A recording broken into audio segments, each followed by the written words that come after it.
함께 말씀을 나눌 수 있게 해주셔서 정말 감사드립니다. 종교개혁과 기독시민 정신이라고 딱 얘기를 하니까 종교개혁 안에 무언가 기독교가 세계를 바꿔놓은 무언가가 있겠구나, 그런 이제 기대를 품을 수 있을 것 같은데요. 정말 그렇습니다. 그래서 이제 사상사를 정리를 하다 보면 종교개혁이 인류의 역사 가운데 가지는 그런 근대적인 인간으로서 바꾸는데 굉장히 결정적인 역할을 했고요. 이제 그 근대적 인간이 오늘 살아가는 시민 정신의 가장 기초가 되고 있기 때문에 그런 차원에서 같이 한번 이야기를 해보고요. 그리고 나서 오늘을 살아가는 기독교인들에게 필요한 그런 덕이 뭘까, 그런 것들 한번 같이 생각을 해보도록 하겠습니다. 저희들 중요한 질문을 한 가지 드리고 싶은 게 있는데요. 우리가 선민인가요? 시민인가요? 어떻습니까?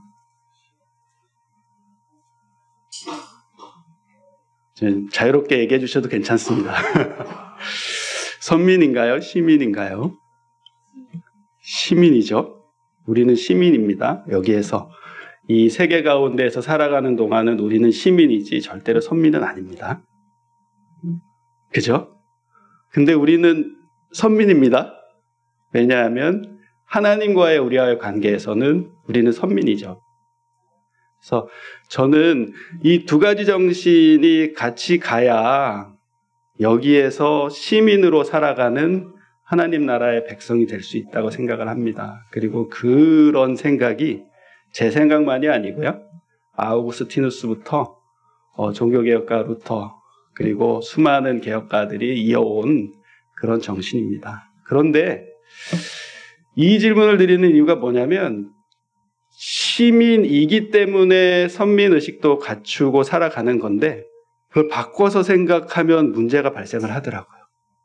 선민이기 때문에 시민으로서 살아가야 되는 거는 조금 무시하면서 살아도 된다, 이런 생각을 하는 경우들이 굉장히 많죠. 사실 지난 코로나 3년 동안에 대한민국의 기독교가 그것 때문에 사실 시민사회에서 엄청나게 비판을 많이 받은 거거든요. 그러니까 우리가 가져야 되는 우리가 지켜야 되는 선민의식을 지키기 위해서 시민의식을 좀 무시해도 된다, 그런 차원의 접근들을 하다 보니까 여기에서 살아가는 기독교 시민들이 오히려 하나님의 영광을 가리게 되는 그런 측면들이 굉장히 많이 있었습니다. 그래서 우리가 하나님께 드리는 예배가 올바로 서기 위해서는 이 땅 위에 살아가는 동안에 이 땅에서 어떻게 살 것인가에 대한 그런 체계적인 고민과 생각이 있어야 되는데, 하나님과 예배만 중요하게 생각하고 여기 같이 살아가는 사람들을 생각하지 못하니까 그런 결과를 만들어내게 된 거죠. 그래서 우리는 시민으로서, 선민으로서 생각들을 좀 잘 갖추면서 살아가야 될 것 같습니다. 그런 차원에서 저는 소명과 사명의 의미를 여러분들에게 좀 먼저 말씀드리고 싶은데요. 성경 구절 여기 창세기 12장 1절부터 3절이 나와 있는데 같이 한번 천천히 읽어보겠습니다. 여호와께서 아브라함에게 이르시되 너는 너의 고향 친척과 아버지의 집을 떠나 내가 내게 보여줄 땅으로 가라. 내가 너로 큰 민족을 이루고 내게 복을 주어 내 이름을 창대하게 하리니 너는 복이 될지라. 너를 축복하는 자에게는 내가 복을 내리고 너를 저주하는 자에게는 내가 저주하리니 땅의 모든 족속이 너로 말미암아 복을 얻을 것이라 하신지라.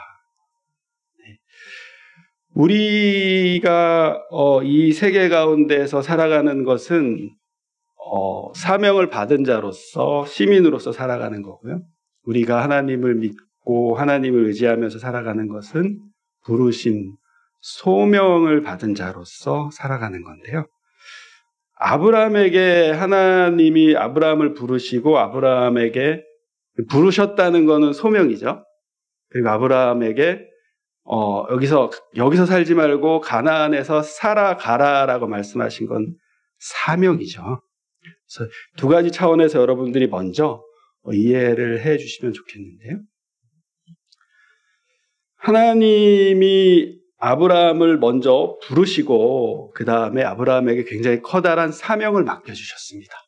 이 부르심과 하나님께서 맡겨주신 사명이 가장 잘 드러나는 한 문장이 뭐냐면요. 너는 복이 될지라라는 문장인데요. 이 문장을 잘못 오해하면 나는 여기서 살면서 엄청난 복을 누리면서 살아가는 그런 사람이 될 거야. 하나님이 나에게 엄청난 복을 주시는 거야. 이렇게 생각하기 쉬운데 하나님이 아브라함에게 주신 사명은 너 잘 될 거야. 그런 의미가 아닌 것을 우리는 3절을 통해서 발견하게 됩니다. 자, 이 장면을 먼저 한번 잘 떠올려 보면 좋겠어요. 사실 아브라함이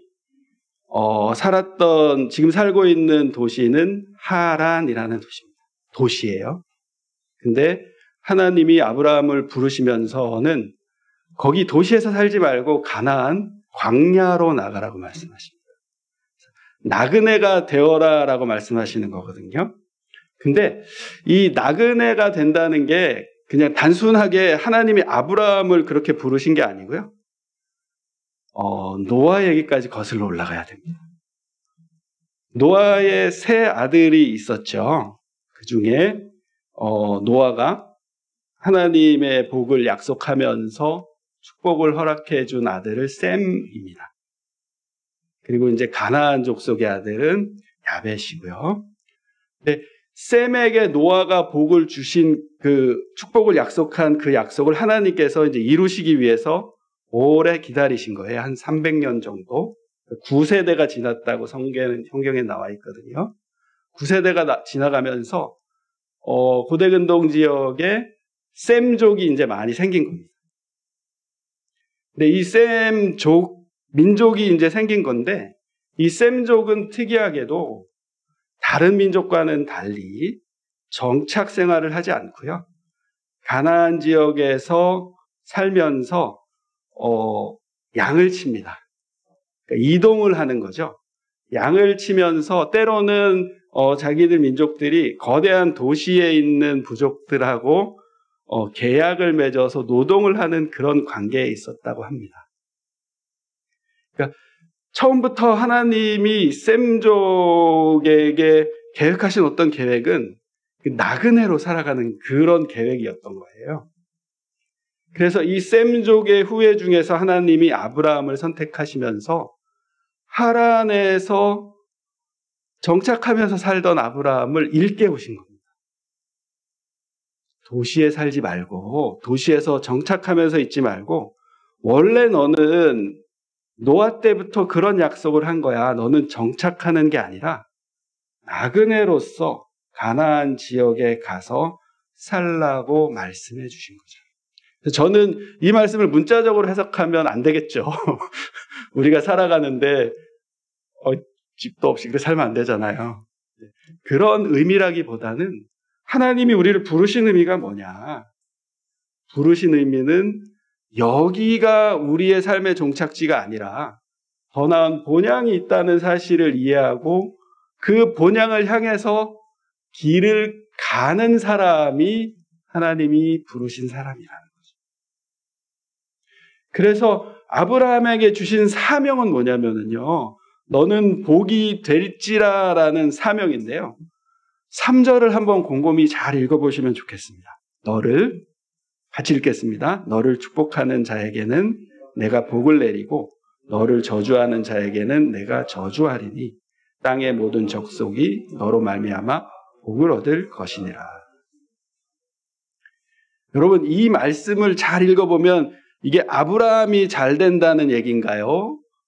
아브라함이 나그네로 살고 있는 것을 본 사람들이 아브라함에게 야, 너 나그네로 사는 게 참 의미 있는 삶 같다 이렇게 얘기하면 그 의미 있는 삶이라고 얘기해 준 사람에게 하나님이 복을 주신다는 의미인가요? 어떤 건가요? 전자가 1번인가요? 2번인가요? 아브라함의 복인가요? 아니면 아브라함에게 복을 빌어주는 사람의 복인가요? 아브라함에게 복을 빌어준 사람이 그런 복을, 그 아브라함에게 축복을 준 사람에게 하나님이 아브라함에게 복을 주는 게 아니라 빌어준 그 사람에게 복을 준다는 말씀인 거죠. 그러니까 하나님을 통해서 아브라함은 이미 복을 받은 거예요. 이미 아브라함은 복의 상징이 된 거고요. 그 복을 보고 다른 사람들이 그 복에 감탄해서 와, 하나님 찬양하고 너가 참 복 있는 사람이구나 인정하고 받아들이면 그 복이 그 사람까지 흘러간다는 거죠. 그러니까 우리가 여기에서 시민으로서 나그네로서 살면서 나그네 삶을 잘 살아갈 때 하나님이 우리의 삶을 본 다른 사람들이 우리의 삶을 인정해 줄 때에 하나님이 그 사람들에게 복을 주신다는 거죠. 그게 우리의 소명과 사명입니다. 여러분, 아브라함을 다시 한번 생각해 보시면 아브라함은 이미 잘 나가던 사람이었거든요. 그러니까 가나안 가기 이전에 하란에서도 이미 잘 나가던 사람이었어요. 왜냐하면 부족장이었단 말이에요. 다음 장 13장 14장을 읽어보면 어떤 얘기가 나오냐면요, 조카 롯이 어려움을 당해서 롯을 구출하러 가는 장면이 나와요. 근데 구출하러 갈 때 아브라함이 혼자 간 게 아니거든요. 자기 집에서 기르던 용사 318명을 이끌고 간다. 그러면 최소한 아브라함 밑에는 318명은 있는 거잖아요. 그러니까 이미 아브라함은 우리가 생각하는 기준에서는 잘 나가는 사람이었어요. 근데 그가 하란이라고 하는 굉장히 문명이 발전된 도시에서 정착하면서 살아가고 있을 때에 하나님은 옛날에 노아에게 하셨던 그 약속, 셈족을 통해서 하나님이 하나님의 일을 하시겠다고 하신 그 약속을 아브라함을 통해서 이루려고 아브라함을 불러내신 거고요. 그 불러내심에 아브라함은 순종해서 나갔던 거죠. 그래서 저는 우리가 기독교인으로서 여기에서 살아가는 것은 하나님의 소명을 받았다는 의미는 하나님의 나라를 소망하는 그 소명인 거고요. 하나님의 사명을 받았다는 것은 우리가 여기에서 나그네로서의 삶을 잘 살아낼 때에 수많은 사람들이 아, 그래, 삶이란 저런 거지 하고 이해하고 받아들이고 감사하고 하나님께로 돌아올 수 있게 하는 그 사명이 우리들의 사명이라고 생각합니다. 아브라함이 가나안에서 살면서 사실 여러분 성경 창세기를 쭉 읽어가다 보면 아브라함이 소명을 받았다고 해서 삶의 조건이 막 바뀌어가지고 엄청 잘 나가게 된 게 아니거든요. 가뭄도 만나게 되고요. 어려움을 닥치게 되니까 이집트로 피난도 갔다가 또 다시 가나안으로 하나님의 굉장한 도우심에 의해서 가나안으로 돌아와서 또 살다가 또 가뭄이 일어나니까 이번에는 그 옆에 그랄로 피신 갔다가요. 그리고 주시겠다고 하신 아들이 안 태어나니까 또 아브라함이 어떻게 하면 좋을까 하다가 본 아내가 아닌 다른 여성을 통해서 뭐 아들도 낳기도 하고, 이제 삶 자체가 사실 소명을 받았기 때문에 엄청나게 무엇이 달라진 게 아니라 아브라함이 하란이라는 도시를 떠나서 가나안에 살면서 나그네로서 살아가는 그 삶을 하나님이 인도해 가시면서 삶의 이야기를 만들어주시고 아브라함의 삶의 이야기를 본 다른 사람들이 아, 하나님이 저런 분이시구나 이해하면서 하나님께로 돌아오게 된 그 복이 있었던 거죠. 우리들은 그 복을 받은 사람들인 거예요. 그런 점에서 저와 여러분들이 먼저 선민이냐 시민이냐 이 관계를 잘 이해를 하면 좋겠습니다. 우리는 나그네 시민이죠. 곤향을 바라보는 선민이고요. 그러면 여기 시민으로 살아가는 이 삶의 여정에서 나그네로서의 삶을 살아가면서 하나님이 우리를 통해서 어떻게 일하시는가. 때로는 우리의 실수도 하나님이 이용하시거든요. 아브라함도 보면 실수를 하는데 그것도 하나님이 이용하셔요. 그런 과정들을 통해서 만들어 가시는 하나님의 이야기들을 우리가 잘 생각해 볼 수 있으면 좋겠습니다. 자, 종교개혁 이야기를 조금 들려드리겠습니다. 사실 종교개혁은 갑자기 어느 날 갑자기 루터가 화나서 뭔가를 했더니 일어난 거는 아니고요. 굉장히 큰 배경이 있는데요. 죄송합니다. 제가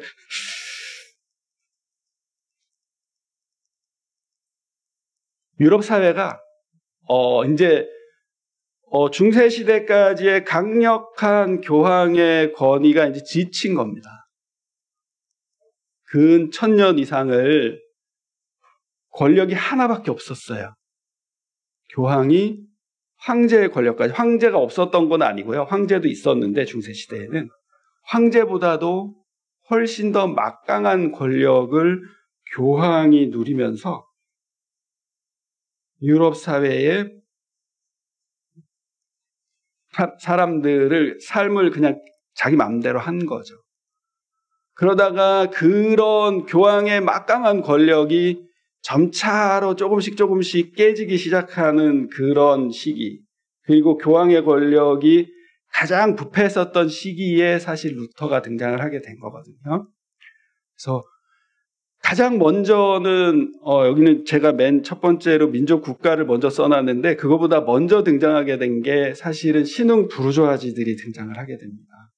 이들이 이제 11세기, 12세기가 되면서 중국을 통해서 유럽으로 건너간 나침반이나 화약 이런 걸 만들어내면서 이제 멀리까지 여행을 할 수 있게 되면서 상업이 발전하게 됩니다.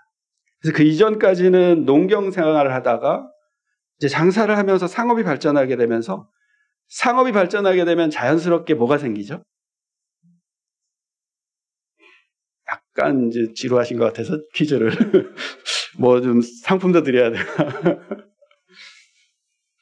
사람들이 모여서 막 장사하게 되면 뭐가 생기나요? 시장이 생기죠. 시장이 점점 더 커지면 뭐가 되는 건가요? 도시가 생깁니다.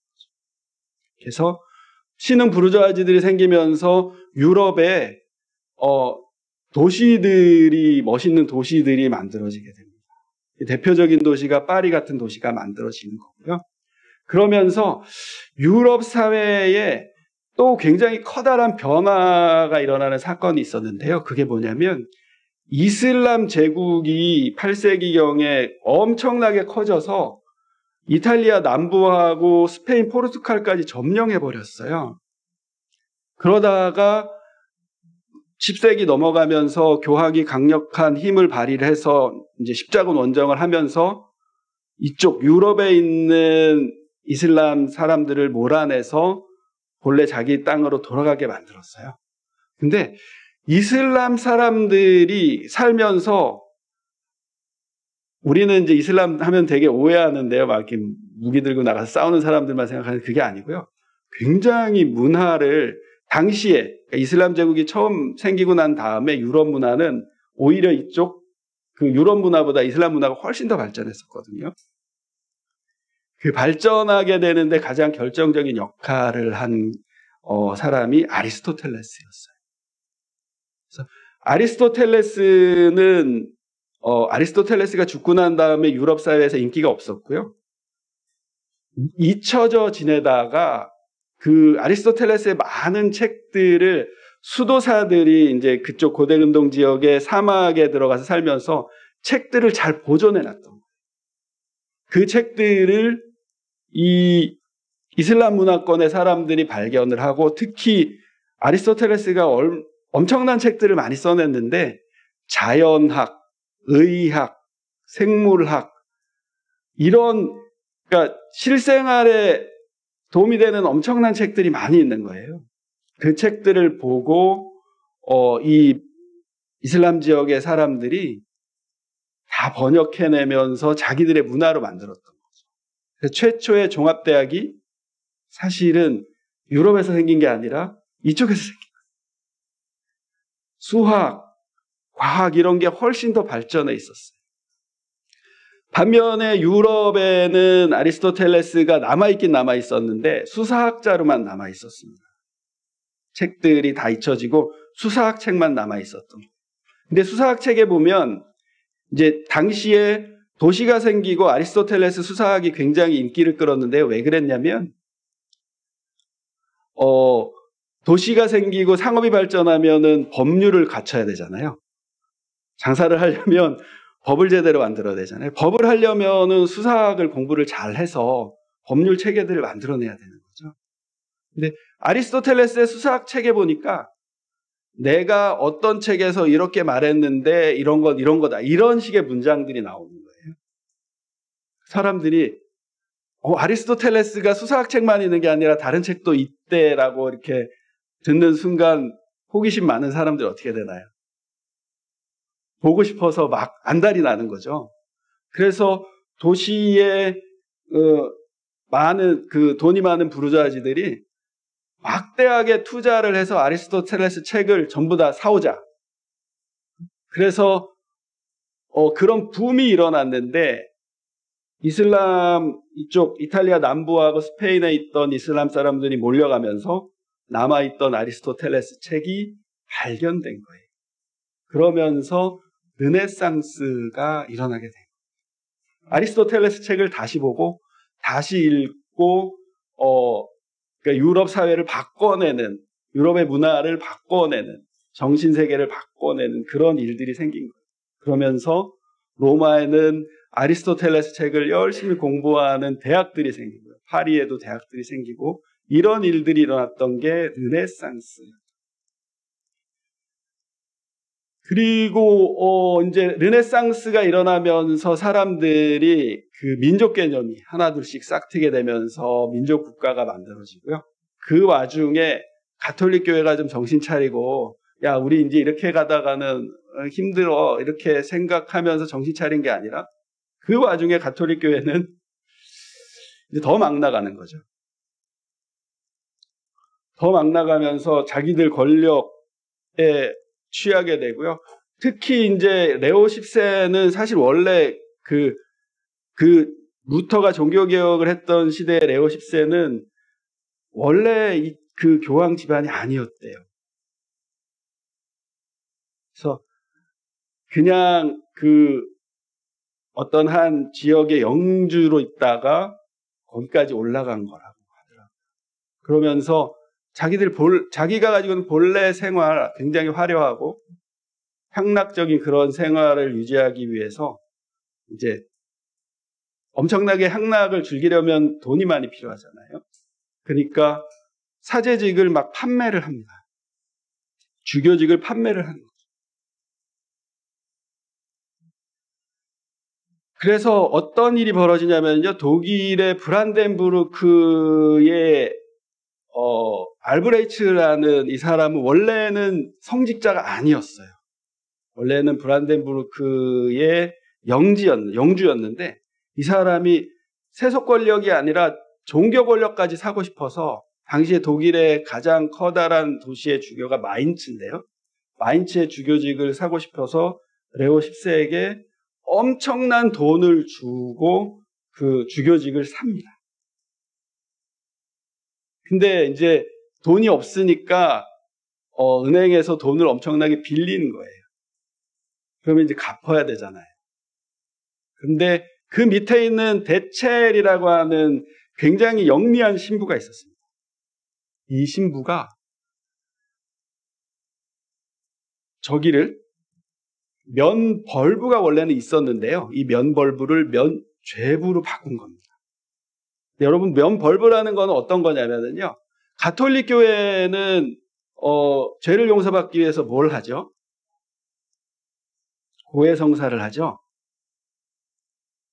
신부님에게 가서 기도를 합니다. 그러면 신부님이 바로 용서해 주시는 게 아니고요. 신부님이 그런 용서를 바로 해주는 그런 권한이 있는 게 아니고요. 가톨릭교회 보면 어떤 걸 하는 거냐면요. 보속이라고 하는 제도를 반드시 거쳐야 됩니다. 보속이라는 거는 뭐냐면 그 지은 죄에 합당한 책임을 지는 벌을 받게 하는 제도. 거짓말을 했으면 일주일간 침묵하십시오. 고행하고 기도하면서 당신의 죄가 사해질 때까지 뭘 하십시오. 이렇게 신부님이 보속을 신도들에게 합니다. 저는 이런 거는 우리 개혁교회도 좀 본받아야 된다고 생각하는데요. 우리는 교회 와서 기도만 하면 다 용서받았다 그러니까 너무 뻔뻔하잖아요. 물론 신부님에게 가서 죄를 비는 그런 거는 아니겠지만 적어도 우리가 하나님께 우리의 죄를 용서해 주세요 하고 기도한 거는 책임질 수 있는 그런 어떤 마음도 필요하다고 생각을 하는데요. 어쨌든 이 보속제도를 통해서 그걸 반드시 해야만 용서를 받는 거예요. 그러니까 그 자리에서 신부님이 딱 용서해주고 끝나는 게 아닌 거예요. 그런데 11세기, 12세기 넘어가면서 어떤 제도가 생겨났냐면요. 이 보속제도를 사면해주는 대사제도가 생겨나요. 그러니까 예를 들어서 직업이 변호사인데 일주일간 침묵하라 그러면은 굶잖아요. 그러니까 일주일간 고행하고 침묵하면서 기도하는 대신에 다른 것을 사용해서 보속을 바꿀 수 있게 허락해 주는데 그거를 가장 효과적으로 했던 게 면벌부예요. 그러니까 예를 들어서 일주일간 침묵해야 되는 거를 증서를 하나 써주면서 이 죄에 해당되는 내용의 증서를 써주고 너는 교회에 일정 부분 헌금을 하면 그 벌이 그 죄에 해당되는 벌만 용서받는 게 면벌부였습니다. 근데 이게 이제 면벌부 제도가 12세기부터 그 가톨릭 교회에서는 그 널리 이용되던 제도였거든요. 근데 이거를 교황 레오 10세가 막 남발을 하는 겁니다. 왜냐하면 그때 성 베드로 성당을 중건하기 위해서 이제 그 펀드레이징을 굉장히 열심히 했거든요. 그러니까 교회에다가 막 면벌부를 많이 팔아라 막 이런 거를 지시를 내린 거예요. 돈을 끌어모으기 위해서. 근데 알브레이츠 주교 밑에 있던 대첼이 머리가 좋았어요. 이거를 면벌부를 면죄부로 합니다. 면죄부라는 거는 뭐냐면요. 가톨릭 교회는 우리가 받아들일 수 없는 교리가 하나 있는데 이게 연옥교리가 하나 있습니다. 이게 뭐냐면 중간지대인 거예요. 여기에서 하나님 나라 바로 갈 수 있을 만큼 잘 살지는 못했지만 지옥 가기에 그 정도까지는 아닌 수준의 사람들이 들어가서 있은 장소가 있다 그래요. 그 장소에 있는 사람들의 구원을 위해서는 여기 지구에 살고 있는 사람들이 열심히 노력하면 연옥에 있는 사람들이 하나님의 나라 가게 되는 그런 게 있는 겁니다. 그러니까 이거를 면벌부를 면죄부로 바꿔가지고 대첼이 이거 사면 너 연옥에 있는 너네 할아버지 하늘나라 가신대. 그리고 이거 사면 너 지금 여기 살고 있으면서 앞으로 짓는 너 모든 죄도 다 용서해 준대. 이렇게 바꿔버린 거예요. 여러분들이 아마 그때 살았으면 어땠습니까? 저도 아마 샀을 것 같아요. 한 방에 해결하자. 인기가 굉장히 좋았던 거죠. 돈을 엄청 많이 벌었어요. 그 지점에서 루터가 등장을 했던 거예요. 루터는 원래는 아버지가 광산을 운영을 해서요. 법률가가 되고 싶어서 법률 공부를 했어요. 그러다가 종교 체험을 하게 되는데요. 아마 여러분들도 한 번쯤 들어보셨을 것 같은데 이제 자기 친구랑 길거리를 가고 있는데 갑자기 소나기가 내리면서 번개가 꽂히는 거예요. 그래서 루터가 나무 밑에 숨어서 기도를 합니다. 근데 번개가 꽂혔는데 자기 친구만 희생당한 그 상황에서 루터가 하나님께 기도하는 게 생각나서 그냥 대학으로 돌아간 게 아니라 아우구스티누스 수도원으로 들어가서 신학 공부를 하고 비텐베르그 대학에 가서 신학 박사가 돼서 처음에 성직자가 된 겁니다. 가톨릭 교회 성직자. 되면서 공부를 열심히 해서 이제 비텐베르그 성당의 주교 신부가 되고 비텐베르그 대학의 교수가 된 거죠. 근데 당시에 그런 유행하던 가톨릭 교회에서 막 면죄부를 팔고 그 다음에 교회의 이야기를 무조건 따라야만 구원받는다고 하는 그 엄청난 교리가 루터의 마음에는 굉장히 힘들었던 거예요. 그래서 사실 가톨릭 교회는 교회 초기부터, 그러니까 가톨릭 교회가 제도적으로 만든 초기부터 구원의 유일한 도구는 교회다라고 하는 그런 신앙을 가지고 사람들의 삶을 규율했거든요. 이거는 저희들이 잘 이해해야 되는데 그 제도로서의 가톨릭 교회가 구원의 유일한 도구인가? 하나님께서 예수께서 내가 교회의 머리라고 말씀하신 그게 구원의 도구인가? 그거를 잘 이해해야 되는데 그렇게 하지 않고 제도적으로 만들어진 가톨릭 교회를 통해서만 구원받는다고 합니다. 그러면서 가톨릭 교회가 만들어 놓은 여러 가지 규율들 그거를 따라야만 구원을 받는다고 가르치고 그거를 이제 공로 중심의 구원이라고 하는데요. 이거는 아닌 게 아무리 공부해봐도 아무리 신학을 공부해봐도 하나님의 말씀은 이신칭의지 믿음으로 구원을 얻는 거지 공로로 구원을 얻는 게 아니에요. 이 사실을 계속 고민하면서 루터가 기도하던 중에 대첼이 면벌부를 면죄부로 등갑시켜서 판매하는 그런 상황이 독일에서 막 유행하니까 이 루터가 이제 어린이들 용어를 쓰자면 빡쳐서 박심에 머리까지 찔러서 95개조의 반박문을 써서 붙인 거예요. 자기가 목회하던 비텐베르그 성당에다가 면죄부를 판매하는 것은 하나님 앞에서 죄입니다 하고 선언한 95개조의 내용을 써서 붙인 거예요. 그 중에 가장 대표적인 것 두 구절만 제가 한번 따와봤는데요. 면죄부를 사는 행위는 자신의 자유로운 의사에 따라 선택할 사안이지 결코 강요받아서는 안 된다고 기독교에서 가르쳐요. 면죄부를 교부할 때 교황은 돈보다 경건한 기도를 훨씬 더 절실하게 필요로 한다고 기독교에서 가르쳐야. 아마 이거 번역이 좀 약간 면벌부, 면죄부 이 제도를 잘 안 사람이 번역한 게 아닌 것 같아요. 근데 어쨌든 여기는 그냥 면죄부라고 번역을 해놨는데 가톨릭 교회에서 판매하는 이 면벌부 혹은 면죄부 이거는 안 된다는 게 루터의 강력한 입장이었고요. 그러면서 믿음으로만 구원을 얻는 거다라는 이 강력한 종교개혁의 원리를 만들어요. 근데 이 이신칭의라는 이 말이 단순히 신앙의 차원에서만 이해할 수 있는 그 말에 머물러 있지 않고요. 당시에 유럽 사회의 지성세계를 완전히 바꾸어버린 그런 말이에요. 왜 그런지는 좀 이따가 설명을 드리겠습니다.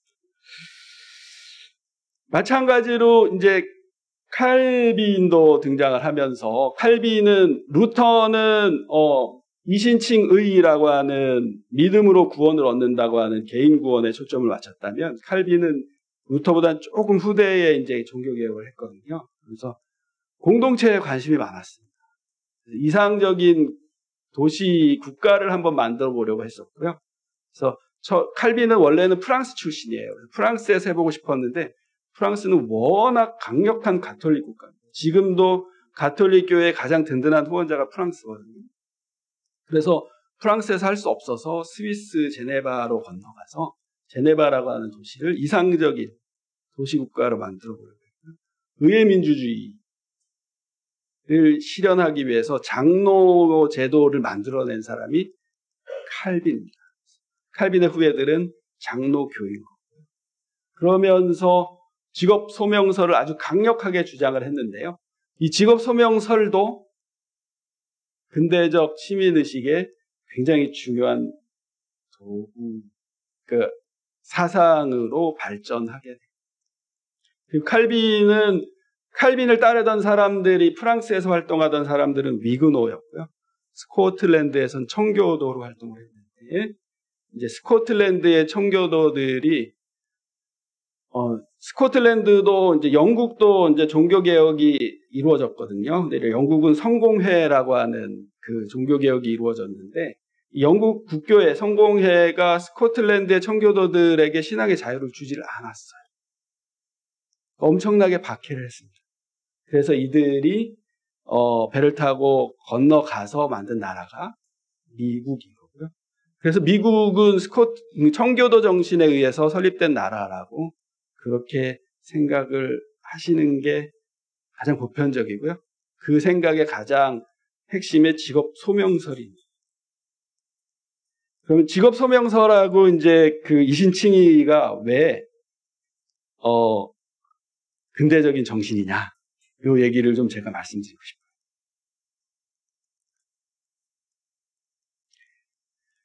그 이신칭의라는 말은 뭐냐면요, 이제 우리는 보통 생각할 때 이제 이게 믿음으로 의롭게니까 믿음을 강조하기 쉽잖아요.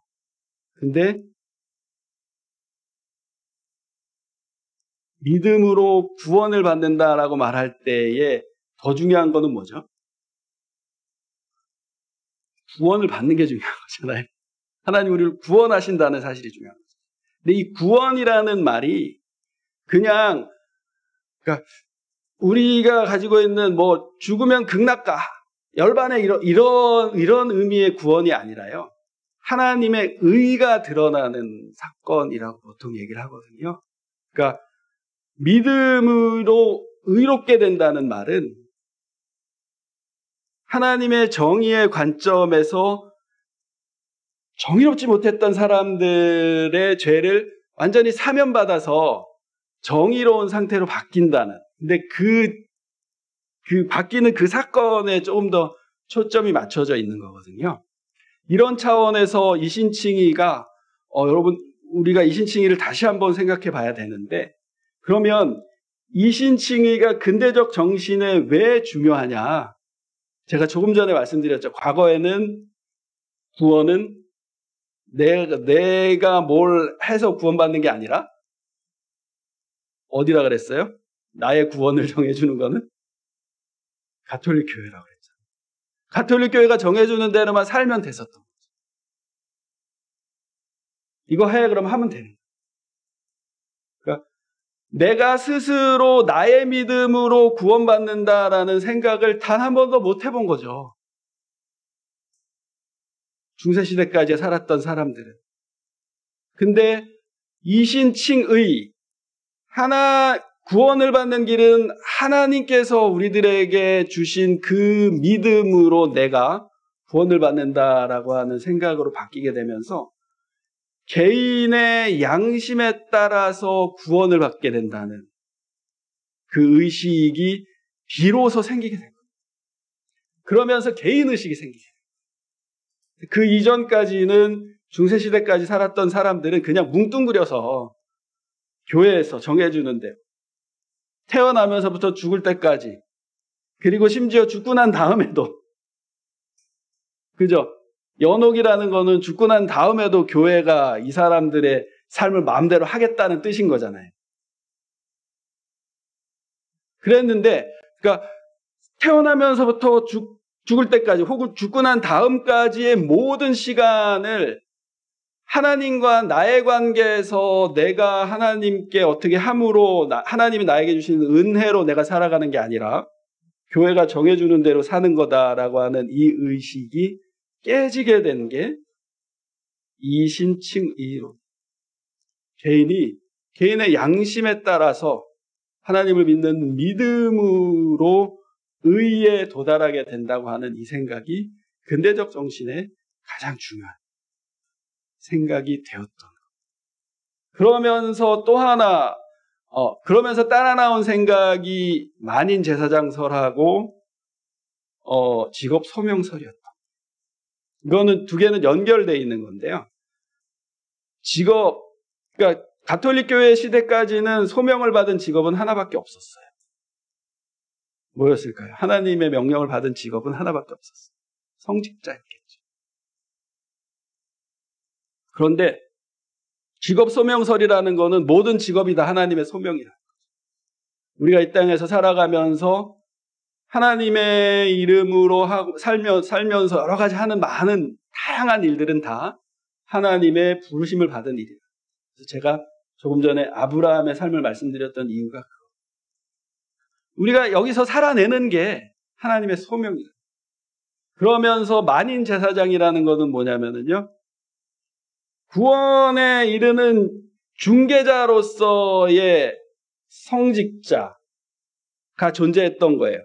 그러니까 이 중개자를 통하지 않고서는 구원에 이르지 못한다고 중세시대까지는 살았는데, 그래서 교회를 통해서만 구원을 얻는다고 생각했는데, 만인 제사장이라는 것은 하나님에 나아가는 방법이 중개자가 있어서 중개자를 통해서만 나가는 게 아니라 내가 하나님과 직접 소통할 수 있다고 하는 이 생각으로 바꿔내게 되면서 근대적 인간의 의식이 싹트게 된 거거든요. 그래서 이제 사상사를 정리하다 보면 이 이신칭의론, 만인제사장설, 직업소명설이 단순히 종교적인 의미만 있는 게 아니라 근대적 인간, 근대적 양심을 가지고 내 양심의 행동에 따라서 나의 삶을 책임진다고 하는 이 엄청난 생각이 만들어지게 됐다. 종교개혁이 그런 점에서 굉장히 의미 있는 사건이었고요. 오늘도 여전히 우리가 살아가면서, 사실 저는 한국 교회가 보면 굉장히 안타까운 게 시스템은 다 근대적으로 만들어놨는데 생각은 중세적인 생각에 머물러 있는 거 아닌가. 여전히 힘센 목사님들 일부가 교황처럼 권위를 누리면서 살아가려고 하는 건 아닌가. 그리고 교회가 구원이라고 하는 문제를, 그러니까 조금 전에도 말씀드렸지만 예수 그리스도의 몸된 교회라고 하는 이 교회의 보편성에다가 구원의 문제를 둔 게 아니라 특정 교회의 어떤 인스티튜션으로서의 교회의 구원의 도구라고 하는 이야기를 만들어내면서 굉장히 가톨릭 교회적인 그러한 실행들을 많이 하고 있는 게 아닌가, 그런 생각은 정말 많이 하고 있습니다. 그래서 여전히 종교개혁은 지금 이 시대에도 꼭 여전히 계속 일어나야 되는 그런 사건이라고 생각을 하고요. 그런 점에서 저와 여러분들이 믿음으로 의롭게 된다는, 그래서 내가 하나님께 나아가는 것은 중간에 중개자가 있는 게 아니라 직접 나아갈 수 있고, 그러면서 하나님이 나에게 주신 이 나그네로서의 삶은 하나님의 사명이라고 하는 이 생각을 우리가 조금 더 철저하게 해보는 필요가 있다고 생각을 합니다. 그럼 이신칭의론에 대해서 조금 더 제가 말씀을 드리고 싶은데요. 저는 윤리학자이기 때문에 이제 이 이신칭의를 단순히 교리적인 차원에서만 생각하지 않고 윤리적인 차원에서 한 번 더 재해석해야 될 필요가 있다고 생각을 합니다. 왜 그러냐면 조금 전에 말씀드린 거예요. 그러니까 우리는 너무나 믿음이라고 하는 이 하나님이 우리에게 사명을 주신, 사명이 아니구나, 소명을 주신, 그래서 하나님과 만나는 그 만남을 그 중생의 그 사건에만 너무 매몰되어 있다 보니까 사실 더 중요한 거는 의롭게인데, 믿음으로 의롭게 해서 믿음이라고 하는 이 사건을 통해서 하나님이 의를 만들어 가신다는 그것에 초점이 맞춰져 있지 못하다 보니까 믿음만 너무 강조합니다. 그러니까 의로운 삶, 하나님의 의를 우리의 삶 가운데서 이끌어내는 그런 측면이 굉장히 약해지는 그런 거를 많이 보기 때문에 이런 점에서 우리가 좀 반성해야 된다고 저는 많이 생각을 합니다. 이신칭이라는 거는 믿음이 중요한 게 아니라 의가 중요하다고 저는 많이 이야기를 하고 싶은데요. 왜 그러냐면 이신칭의라고 하는 이 교리를 만들어낼 때에 이 주장이 나왔을 때 그 배경을 우리가 좀 이해하면 그게 단순히 교리적인 차원의 믿음을 강조한 사건이 아니라 윤리적인 차원의 삶을 강조해낸, 아주 크게 강조해낸 그런 이야기이기 때문에 그렇습니다. 바울이 대표적으로 이제 이신칭의를 많이 얘기를 했죠.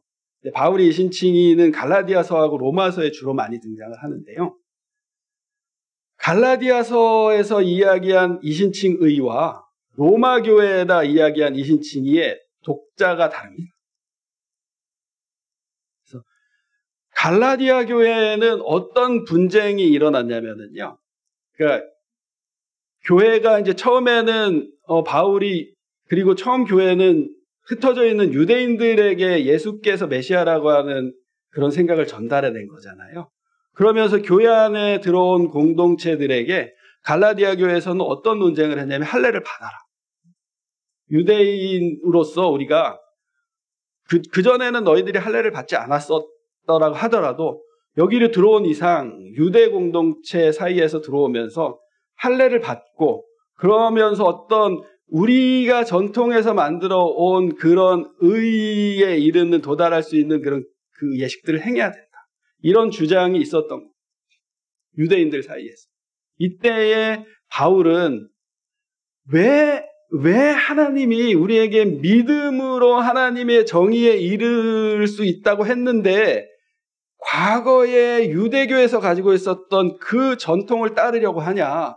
그러면서 사람과 사람 사이에 갈라내고 그 율법의 전통 안에 들어오지 못하는 사람들 이렇게 무시하면서 살아가려고 하냐. 그것들을 비판하면서 그게 아니라 하나님의 의에 도달하는 길은 할례를 행해서 되는 게 아니라 믿음으로 된다고 이야기했던 게 갈라디아서의 바울이 이신칭의를 강조하면서 했던 가장 중요한 얘기였습니다. 반면에 로마 교회는 이미 로마는 사실 가장 국제적인 도시잖아요. 그러니까 유대교 공동체 안에 예수님을 메시아로 믿는 사람들 교회를 만들었는데 이들 사이에 이방인들이 이제 유대인들이 아닌 사람들이 교회 공동체 안에 많이 유입이 됐던 거예요. 또 갈등이 된 거죠. 유대인들이 따르는 전통들 따라야 된다고 또 막 이야기하니까 그러면서 비유대인들을 차별하고 하는 그런 갈등이 심하게 일어나다 보니까 바울이 또다시 이신칭의를 얘기하는 거예요. 언제 예수께서 유대인들만 위해서 십자가에 돌아가셨냐? 믿음으로 하나님의 정의에 도달하는 거지. 왜 자꾸만 이런 사람과 사람 사이에 편가르기 위해서 다른 것들을 자꾸 얘기하냐. 그러면서 로마교회 교인들에게 강조했던 게 이신칭의였던. 그러니까 믿음으로 구원을 받는다는 것은 공동체 간의 사람들을 서로 이해해주고 받아주고 조금 더 이제 제가 책에서 말씀드렸는데 환대해주려고 하는 그런 마음들을 만들어낼 때에 이신칭의가 의미가 있는 거지. 그냥 믿으면 돼 이렇게 말하는 거는 아니라고 하는 거죠.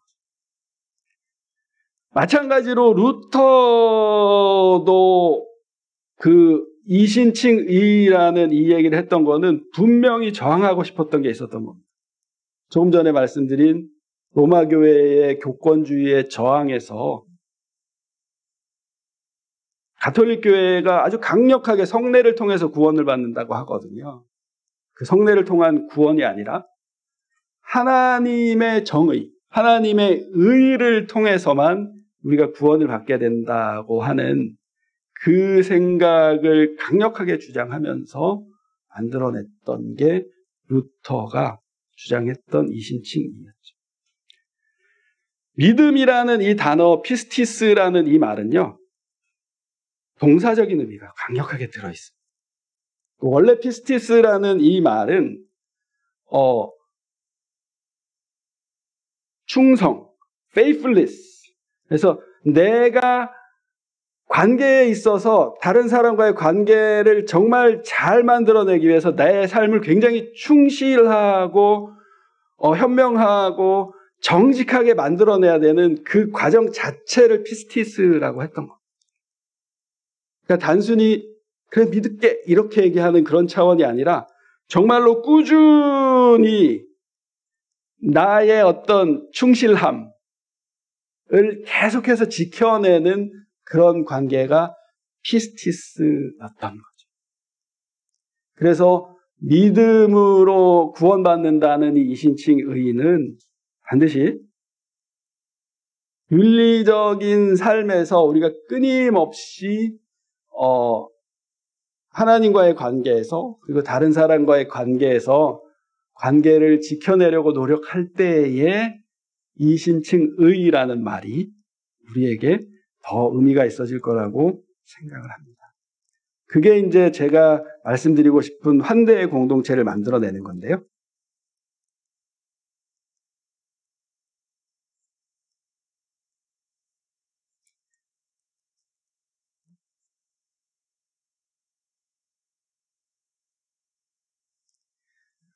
이제 많은 분들이 정의로운 기독시민 책 제목을 왜 저렇게 만들었냐 이렇게 이제 질문을 하시더라고요. 그래서 제가 저 말 안에 이신칭의 하나님의 정의와 사랑이 그대로 다 들어있는 거다 이렇게 말씀을 많이 드리는데요. 하나님의 사랑은 기독이라는 말 안에 들어가 있죠. 기독이라는 말은 그리스도라는 말을 음역해내서 중국식으로 음역해내서 한자로 만든 게 기독인데요. 예수님이 그리스도시다라고 하는 이 말은 하나님이 사랑이시다라는 말이잖아요. 기독이라는 말은 사랑이라는 말이 들어가 있는 거고 정의라는 말은 하나님의 의의가 들어가 있는 거죠. 근데 여러분 정의와 사랑이 함께 갈 수 있나요?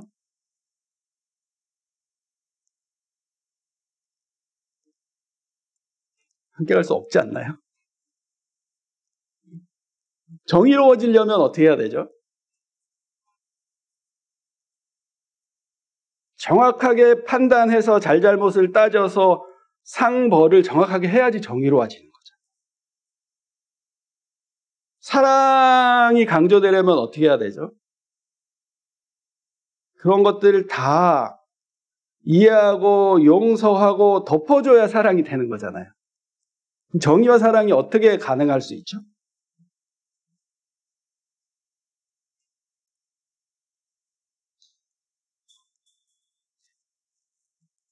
이제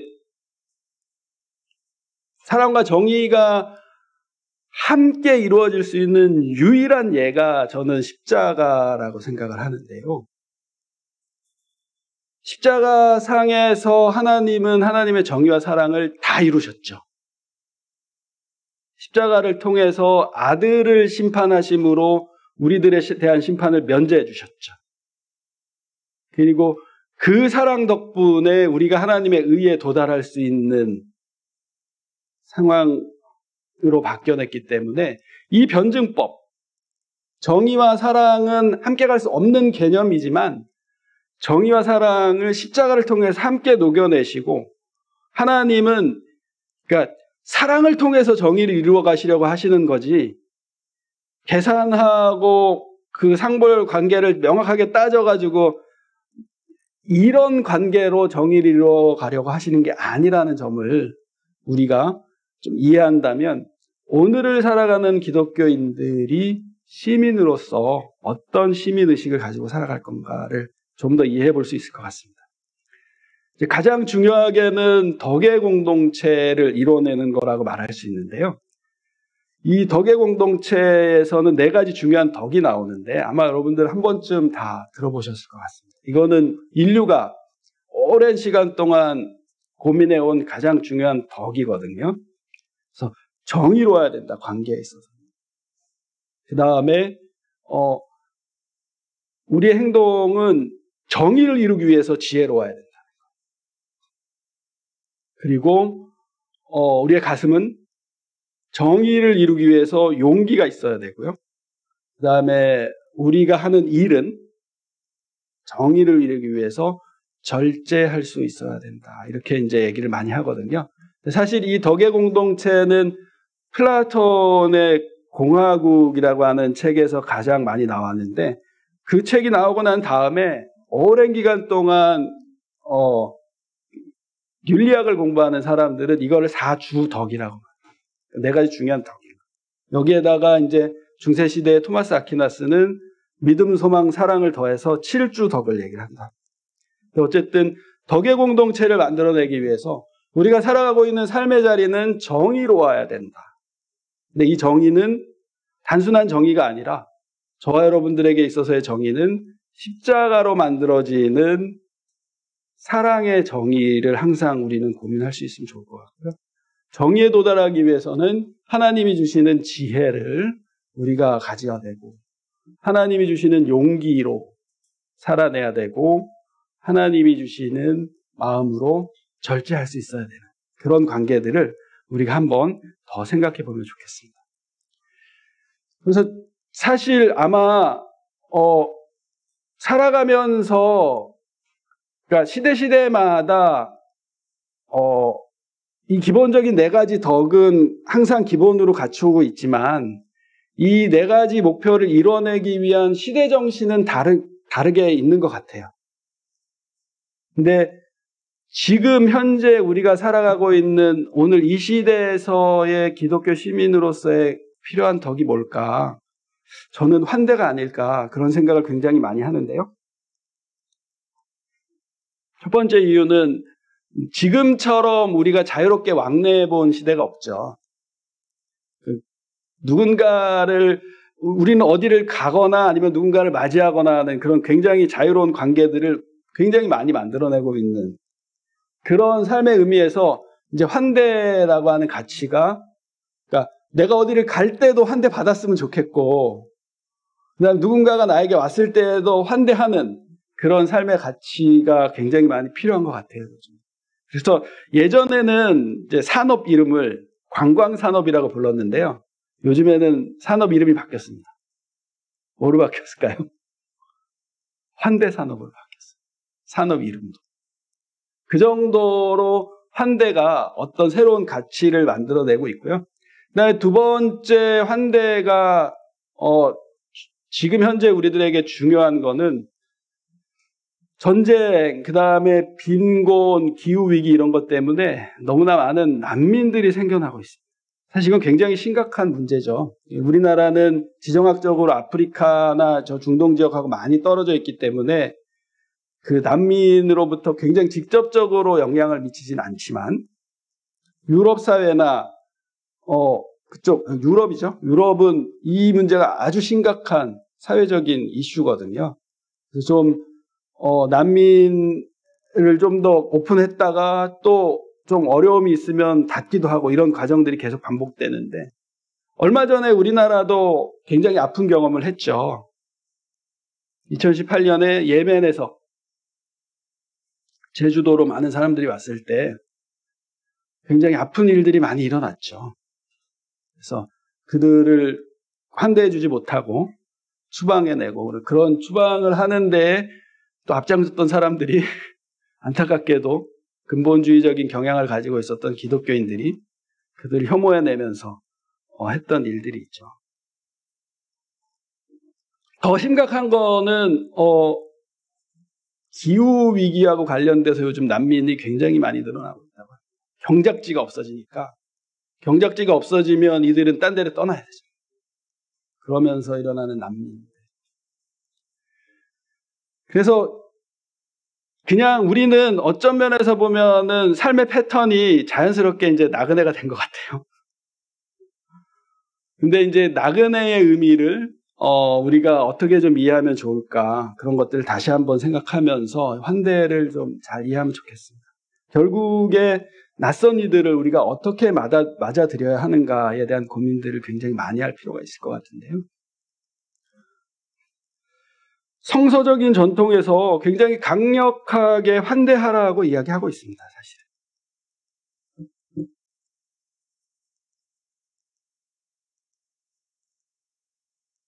신약 성서에서도 그렇고요. 구약 성서에서도 그렇고요. 환대는 구약을 먼저 말씀드리면 율법 정신의 가장 기본이 사실은 하나님께서 율법을 주신 것의 가장 기본이 환대입니다. 출애굽기 22장 21절에 이 시점에서는 약간 조시는 분들이 있는 것 같으니까 같이 읽어볼까요? 같이 읽어보겠습니다. 시작. 너는 이방 나그네를 압제하지 말며 그들을 학대하지 말라. 너희도 애굽 땅에서 나그네였습니다. 율법의 기본이 뭐죠?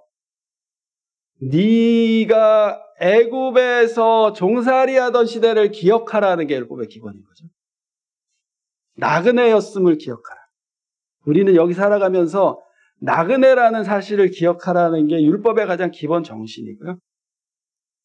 약자보호법이라고 하기도 하는데 율법이 가지고 있는 그 율법의 그냥 구약의 율법에 흐르는 가장 기본 정신이 이집트에서 살았던 그 시절을 기억하라. 신약 성서에는 더 강력한 얘기가 나오죠. 마태복음 25장 40절에 함께 읽겠습니다. 시작. 너희가 여기 내 형제 중에 지극히 작은 자 하나에게 한 것이 곧 내게 한 것이니라. 아멘. 오타가 있어서 죄송합니다. 지극히 작은 자 하나에게. 예수님께서 하나님의 나라 비유를 말씀해 주시면서 너희들은 내가 배고플 때 먹을 거 줬고 내가 목마를 때 마실 물 줬고 집이 없을 때 나를 환대해 주었고 감옥에 갇혔을 때 나를 돌아보아 줬고 입을 옷이 없을 때 입을 옷을 줬어. 너무 고마워. 너희들은 하나님의 나라 갈 거야. 이렇게 칭찬해 주시는 사람들이 있었던 겁니다. 근데 이들이 반문을 하는 거죠. 예수님 저희가 언제 그랬죠? 이때에 예수님께서 해주시는 말씀이 지금 이 말씀입니다. 내 형제 중에서 지극히 작은 자 하나에게 한 것이 곧 나에게 한 것이다. 한 사람 한 사람 환대해내는 일이 하나님의 나라의 백성으로 살아가는 일이라는 거죠. 그런 점에서 우리가 여기에서 기독 시민으로 살아가는 삶에 중요한 덕이 환대일 수 있을 것 같은데요. 사실 환대가 쉽지는 않습니다. 이 얘기는 넘기고요. 다음 얘기를 먼저 해볼게요. 환대의 종류들을 좀 먼저 얘기하면서 환대가 왜 어려운지를 좀 얘기를 해보겠습니다. 우리가 이제 환대하면은 헷갈리는 개념들이 두 개가 있는데요. 하나는 관용이고요. 하나는 초대입니다. 근데 사실 관용도 환대라고 생각할 수도 있는데 저는 좀 구분을 해야 된다고 생각을 합니다. 왜 그러냐면 관용은 사전적인 의미로 남을 너그럽게 용서하고 용납하는 일인데요.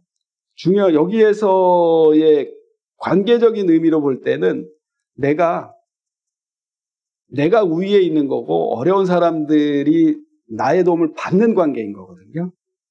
그렇기 때문에 성서에서 하나님께서 말씀하시는 그 환대의 의미하고는 조금 다르지 않나 저는 그런 생각을 하는데요. 사실 관용이라는 말이 처음 등장하게 된 거는 종교개혁 시대에 등장을 했습니다.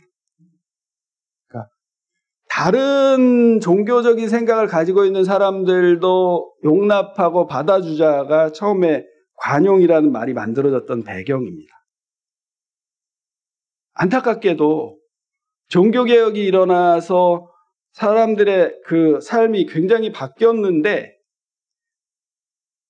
정말로 아이러니컬한 거는 뭐냐면요. 그러면은 뭐 좀 평화롭게 환대의 공동체를 만들어가면서 살았으면 좋겠는데 전쟁을 너무 많이. 루터가 종교개혁을 했던 독일에서 엄청나게 전쟁이 일어납니다. 그때 이제 유럽의 황제는 독일에 있었어요. 그 황제가 가톨릭 교회를 후원하면서 가톨릭 교회 교인들과 루터 교인들 간에 그야말로 그냥 단순하게 말다툼하는 게 아니라 서로 무기 들고 싸우는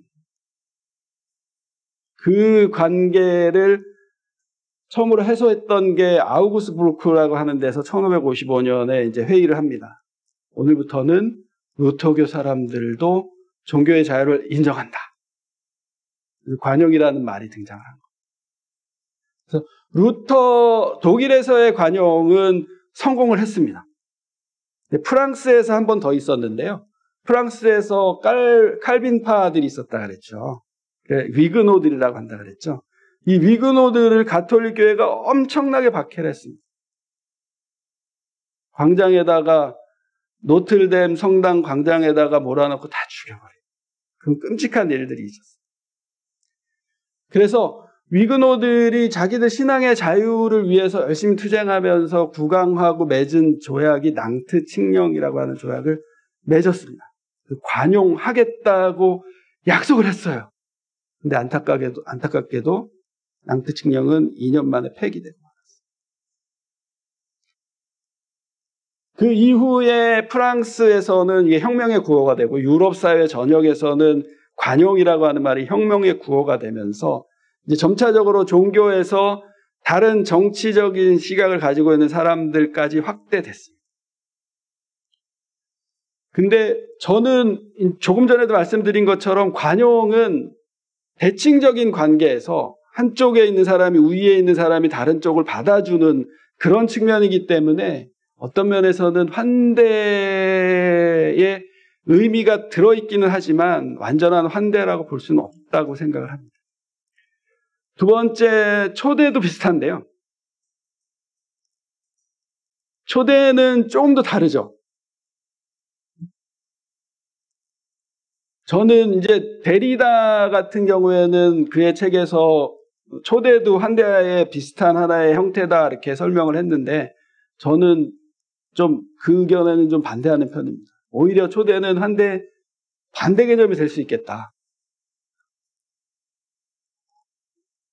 특히 요즘 같은 시대에 그 난민들이 굉장히 많이 생기고 있는 이런 시대에 우리가 초대하자라고 얘기하는 거는 어떤 면에서 좀 너무 그 어려움 당하고 있는 사람들에게는 희망 고문처럼 들리겠다 그런 생각을 많이 하는데요. 왜냐하면 초대는 환영받을 만한 사람, 나에게 이익을 줄 만한 사람들을 대접하는 일이 초대거든요. 그런 점에서 환대하고는 많이 다른 것 같습니다. 환대는 환영받을 수 없는 사람들을 무조건적으로 받아주는 게 환대거든요. 근데 여기에서 이제 사실은 엄청난 딜레마가 발생을 합니다. 너무 어려워요, 환대가. 정말로 어렵습니다. 상처받을 가능성이 굉장히 큰 게 환대입니다. 첫 번째 상처받을 가능성은 뭐냐면요. 모르는 사람들이 주는 두려움이죠. 사실 두렵지 않나요? 너무 두렵습니다. 그냥 이렇게 우리가 같은 민족으로 이렇게 만나는 것도 모르면 두려운데 다른 민족들이 우리에게 들어온다? 굉장히 두렵죠, 사실. 그 두려움이 첫 번째 어려움이고요. 그다음에 더 큰 어려움은 뭐냐면 공동체 내부의 폭력의 상황이 항상 내재되어 있습니다. 이 폭력은 두 가지 폭력으로 드러나는데요. 첫 번째 폭력은 우리가 환대해 준 사람들이 우리에게 가하는 폭력이 있을 수 있습니다. 근데 이런 예는 극히 드뭅니다. 왜냐하면 그들은, 그러니까 환대를 받으러 온 사람들은 굉장히 힘없는 상태로 오거든요. 그래서 이들이 갑자기 폭력을 하는 경우는 사실 많지는 않습니다. 물론 있기는 하지만. 더 큰 어려움은 뭐냐면요. 환대를 한 사람들이 환대를 못한 사람들이 환대를 한 사람들에게 가하는 폭력입니다. 성경에 보면은 그런 예가 너무나 잘 드러나는 게 아브라함의 조카 롯의 이야기죠. 조카 롯이 하나님의 천사들을 자기 집에 환대해 줬는데 그 롯이 살고 있던 도시의 사람들이 롯을 엄청나게 폭력하고 죽이려고 위협을 가했던 거죠. 멀리 그 옛날까지 안 가도 2018년에 우리나라도 그랬습니다. 사실 교회들이 많이 환대해 주려고 노력을 했었거든요. 근데 그렇지 못한 신앙의 색깔을 가지고 있었던 사람들이 그들에게 가하는 폭력이 사실은 굉장히 컸었어요.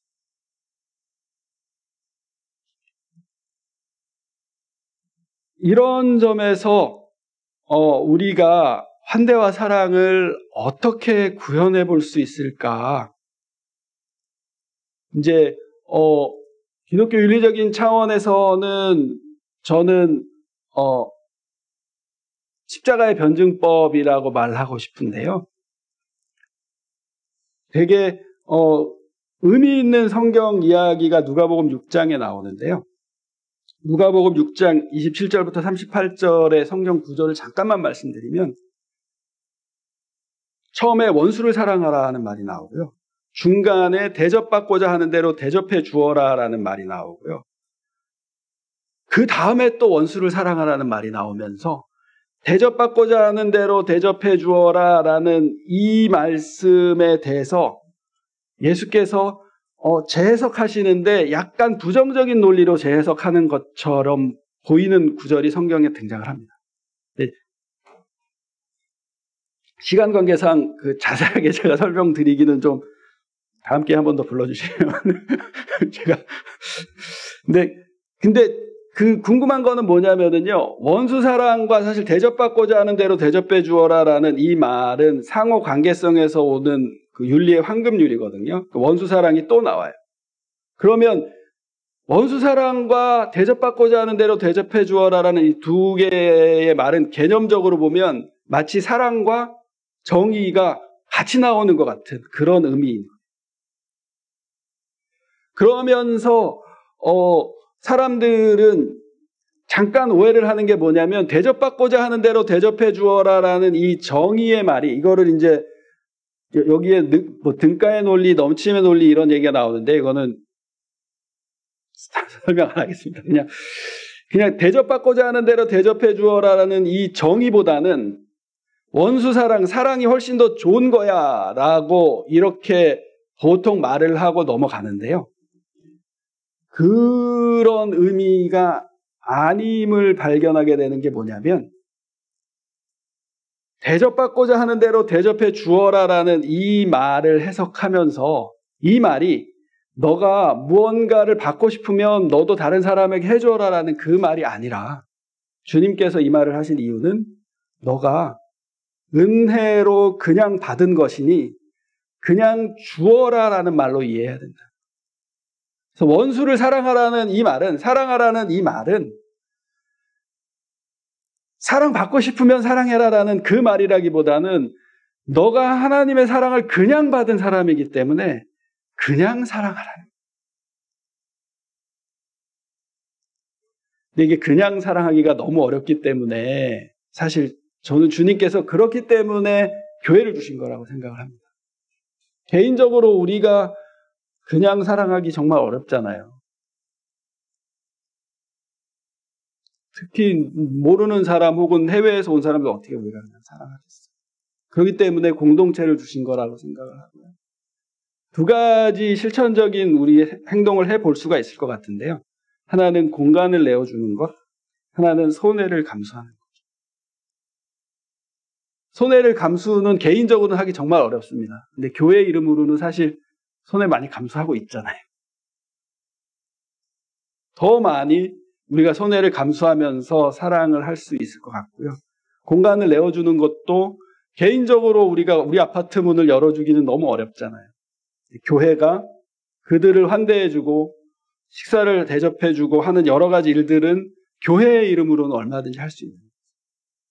그래서 교회가 환대의 공동체로 환대의 이야기를 조금 더 만들어낼 수 있으면 여기에서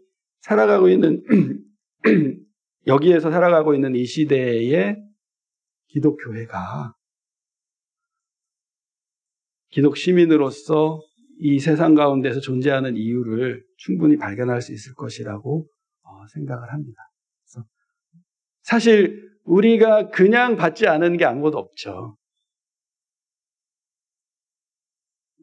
정말로 우리가 열심히 노력해서 받은 거라고 생각할 수 있는 것도 많이 있지만